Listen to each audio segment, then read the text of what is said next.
एक बार की बात है। एक बार एक अध्यापक एक संपन्न परिवार के शिष्य के साथ कहीं जा रहे थे।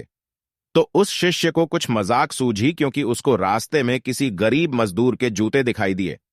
उसने अध्यापक से कहा, गुरुजी, अगर हम इन जूतों को छुपा दे तो कितना मजा आएगा। देखते हैं कि मजदूर पर इसका क्या असर पड़ता है। अब उसको तो मजाक सूझ रहा था। गुरुजी ने कहा कि नहीं, गरीब इंसान के साथ इस तरह का भद्दा मजाक करना ठीक नहीं है। उसने कहा, क्यों ना हम इन जूतों में कुछ सिक्के डाल दें और देखें कि इसका इस गरीब गरीब मजदूर पर क्या प्रभाव पड़ता है। उन्होंने ऐसा ही किया।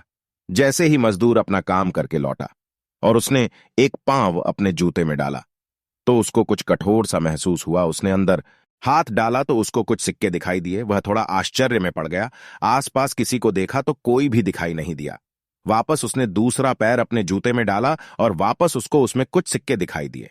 अब दोनों जूतों के सिक्कों को उसने अपने हाथों में रखा और प्रभु की तरफ इशारा किया, हे प्रभु, पता नहीं किस भले मानुष ने ये सिक्के मेरे जूतों छुपाए हैं, लेकिन जिसने भी छुपाए हैं उसको मेरी दुआ है ताकि इन पैसों से मैं अपने बच्चों और पत्नी के लिए कुछ खाना और दवाइयां ला सकूंगा। और इतना बोलकर वह चला गया। इस बात को शिष्य और अध्यापक दोनों सुन रहे थे। अब अध्यापक ने शिष्य से पूछा कि अब तुम मुझे बताओ कि तुम्हें कैसा महसूस हुआ, तुम्हारी पहले वाली मजाक या मेरा यह तरीका हार्ड टी। तो उसने कहा कि गुरुजी, मैं आपसे क्षमा चाहता हूं।